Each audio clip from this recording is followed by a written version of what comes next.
So to start, maybe, Lise, I have a first question.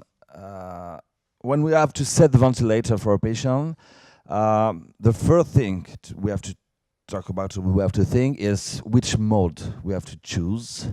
And probably if we speak to all the world, because we are French colleagues, we have colleagues all around the world in this for this session, we have huge differences between pressure control or volume control ventilation. Is there a real difference between pressure and volume when you are in control mode? Okay. Then imagine that we are in the acute setting. Then we are going to speak a bit about assist control ventilation. Then during volume assist control, the set parameter is flow. And of course, the tidal volume you set is the integral of the flow. Airway pressure is the dependent parameter and depends from pulmonary and thoracopulmonary respiratory mechanics. Oppositely, during pressure assist control, you set the pressure and you can monitor the flow. For the same level of assist, there is no demonstrated advantage of using a volume or a pressure regulated mode as long as you have correctly set your alarms. Then, in my opinion, and what would be my advice, is that you should use a mode you know and your team knows, and be very careful with the alarms you set, because this is safety. Okay, so probably the differences between one country and one another is probably just culture more than science. Exactly. In France, we are more used to use volume control, but in other countries, it's more pressure control. And definitely everyone is right. Samir, what do you use in your ICU? In clinical practice, we use usually the control mode for a simple way that suggested by Lise. It's physiological to understand very easily. It's better to explain to the resident, and that is a tidal volume at, I don't know, 400 milliliters. It's better to explain this than a pressure in the alveolar pressure at, I don't know, 10 centimeters of water. It's very simple. And in my opinion, much easier to monitor respiratory mechanics compared to pressure assist control. Absolutely. Okay. So to move on, when the patient wake up on this less sedative, we can use assist mode. So it's just 1 month for all. Do you use pressure support for all your patients in assist mode? As everyone, I could say nearly yes. Pressure support ventilation is, of course, the more often used assisted mode of mechanical ventilation.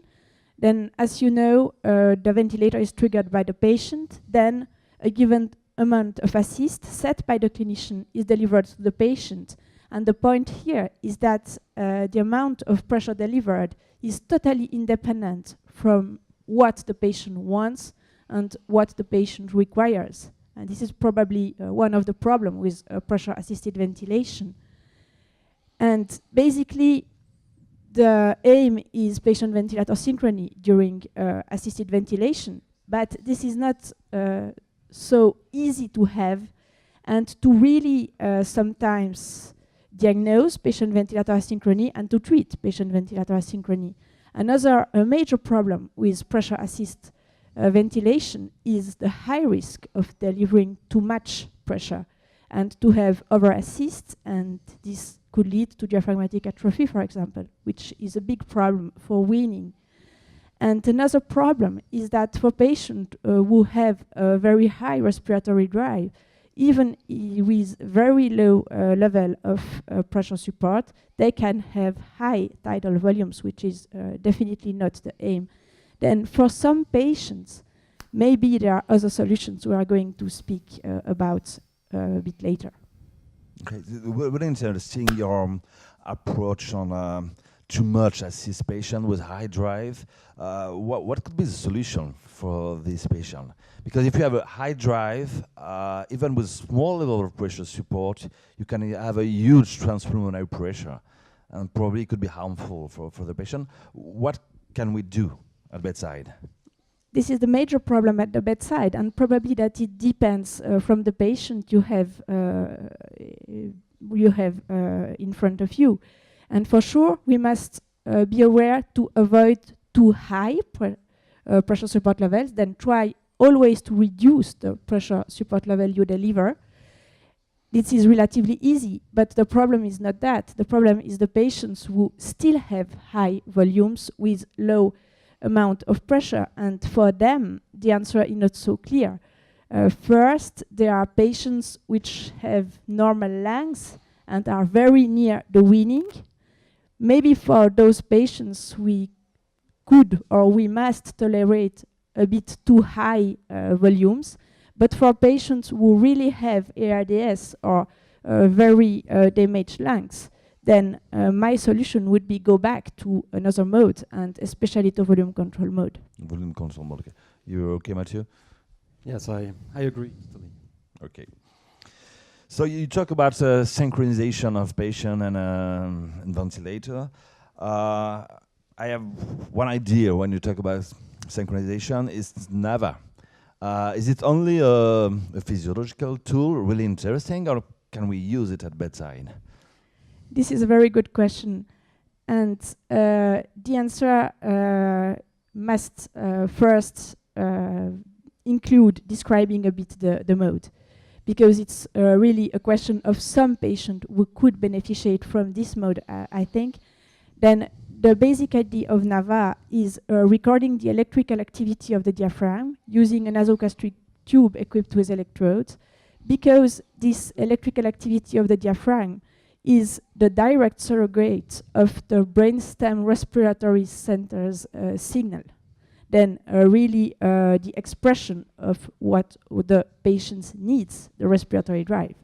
And then this recorded electrical activity of the diaphragm can be a bit processed and used to trigger the ventilator to deliver proportional assist, then preventing over assist here, and to cycle off the ventilator. And this system improves patient ventilator synchrony, for sure. This is the most physiological interest of this mode. It can be used. This has been demonstrated in a randomized study at the bedside, and patients can be ventilated with NAVA without major problems. But in this multi-center study, there were no differences in ventilation and ICU stay duration, and no difference in mortality.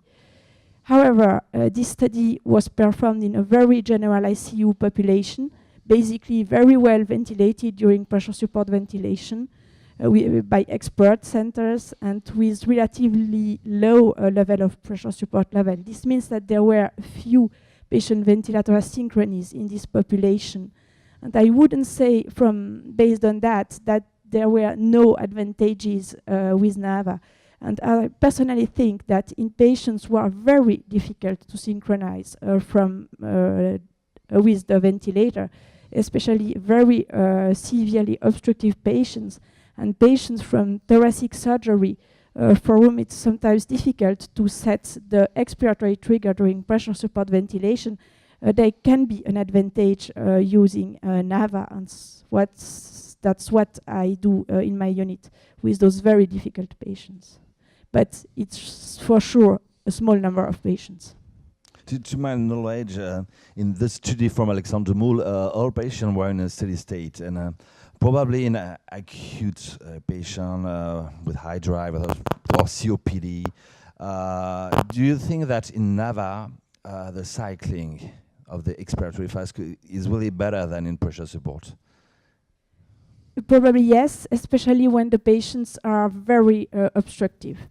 But NAVA is not the solution to everything, and especially when the respiratory drive is very, very high, and patients have a high respiratory rate, then NAVA cannot be a solution, because what NAVA delivers in this situation is very low tidal volumes at very high frequency, and that's, of course, is not a solution for those patients, and probably a limit also if you imagine using that in patients in the relatively acute phase of ARDS. Yes, one message, it's, I think, very important about the patient, about you speak that with high respiratory drive. Please don't forget when a patient have a high respiratory drive, you should eliminate an organic problem. Never forget if there is a patient, I don't know, if a post-operative patient, is there any problem in the intra-abdominal? If these patients need to return to the operating room, if the patient is mechanically ventilated for more than 1 week, maybe a new pulmonary infection, that never be only symptomatic, that never forget that the mechanical ventilation is only a symptomatic management, then you should absolutely manage the etiological problem. Then after you eliminate this, you can consider different strategies such NAVA or other proportional mode, as said by Lise. I don't know if you agree with this part from main message. I totally agree.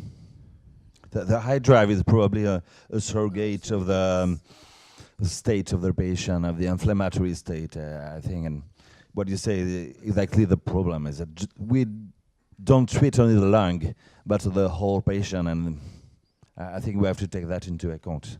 Exactly, and in those patients, the solution is often going back to volume assist control again. And to deeper sedation, maybe, in this kind of patient. You said that some NAVA is not the perfect tool, it's one of the tools to increase the synchrony. Lise, do you think there are other modes that can help us for the synchronization of patient and ventilator? Yes, we can speak about two other alternative modes of assisted ventilation. First, we can speak a bit about PAV or PAV plus. Then this is another mode of proportional ventilation. And the idea of PAV is to deliver the assist in proportion to the patient's ventilatory effort. The system PAV plus measures resistance and elastance of the patient using teleinspiratory short occlusions, and then measures flow and volume, put everything in the equation of motion of the respiratory system, and measure total airway pressure. Then the system is able to select or to deliver an assist in proportion to what the patient does. And this is a real proportional ventilation also. And PAV plus also improves synchrony as NAVA, but with also a certain number of limits. And especially with PAV plus, it's relatively difficult to ventilate patients with very high intrinsic PEEP, because the system estimates the PEEP based on the set PEEP, and of course for those patients it's not very precise. But PAV plus is a solution to improve synchrony, and the alternative can be using no synchrony at all. And this is another mode called Aprv or BiPAP, and here the idea is to deliver a pressure-controlled ventilation, time-cycled, and to have an independent spontaneous breathing in addition, without any synchrony. Then this is no synchrony at all. It is a solution. And depending on the time you use during high pressure, which basically is inspiration, and during low pressure, which basically is expiration, you have Aprv with short expiratory time and BiPAP with longer and more conventional expiratory time. And this is a solution not often used, but this could be imagined as a solution for a very difficult patient in the future. Do you think Aprv could be a solution for a patient with a high drive? Maybe yes, because there is no synchrony at all. Then if you don't give an assist during patient inspiratory effort, then you avoid very high transpulmonary pressure, and basically that we want to avoid in those patients. Then this could be a solution. There is currently a study just near the end in ARDS patients, then the results are going to be very interesting. So maybe we have to wait a little bit before using an ARDS patient. Probably yes, we have to wait for the study results.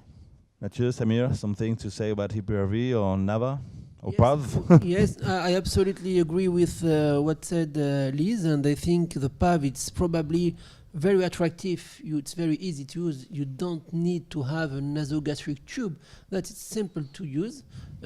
Probably some studies will answer about the question for who are the patients who may benefit about this. This is the first thing.